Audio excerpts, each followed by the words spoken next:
बहुत समय पहले जापान के एक शांत राज्य में रियो नाम का युवा सामुराई रहता था। वह युद्ध कला में बेहद निपुण और वीर था, लेकिन उसके भीतर डर, ईर्ष्या और बीते कल का पछतावा हर पल एक युद्ध लड़ता रहता था। वह कितना भी प्रयास करता, उसका मन शांत नहीं होता था।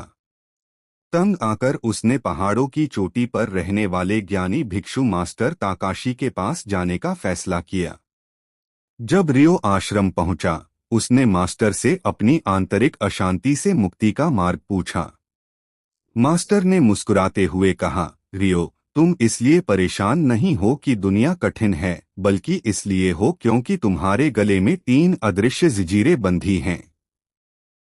पहली जंजीर है बीते हुए कल की यादें और पछतावा। मास्टर रियो को पास बहती एक नदी के किनारे ले गए और एक भारी पत्थर उठाकर अपने साथ पहाड़ की ओर चलने को कहा। रियो पत्थर लेकर चलने लगा, लेकिन जल्द ही उसके हाथ दर्द करने लगे, पसीना बहने लगा और सांसें फूलने लगीं। उसने तंग आकर कहा, गुरुदेव, यह पत्थर बहुत भारी है, अगर मैं इसे थोड़ी देर और पकड़े रहा तो मेरे हाथ टूट जाएंगे। मास्टर रुके और बोले, तो इसे नीचे फेंक क्यों नहीं देते? ठीक इसी तरह यह पत्थर तुम्हारे बीते कल की बुरी यादें हैं। तुम इन्हें जितने लंबे समय तक ढोते रहोगे, तुम्हारा आज और आने वाला कल उतना ही भारी रहेगा। रियो ने पत्थर जमीन पर पटक दिया और उसे एक गहरी राहत का एहसास हुआ। इसके बाद मास्टर ने कहा, अब सुनो दूसरी और तीसरी जंजीर के बारे में। दूसरी जंजीर है भविष्य का डर और तीसरी है आलस्य व मन की गुलामी। मास्टर ने रियो को शाम तक एक विशाल ठंडे झरने के नीचे बैठकर ध्यान लगाने का आदेश दिया।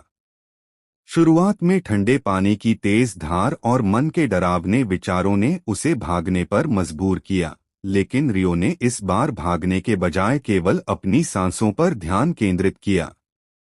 उसने विचारों को आते और जाते देखा, जैसे आसमान में काले बादल आते जाते हैं। धीरे धीरे रियो का मन पूरी तरह शून्य और शांत हो गया। उसे समझ आ गया कि दुख विचार पैदा होने में नहीं, बल्कि उन विचारों से जुड़कर डरने में था। शाम को जब रियो झरने से बाहर आया तो उसकी आंखों में एक अलग ही तेज और असीम शांति थी। मास्टर ताकाशी ने उसके कंधे पर हाथ रखा और कहा, आज तुमने तीनों जंजीरें तोड़ दी हैं।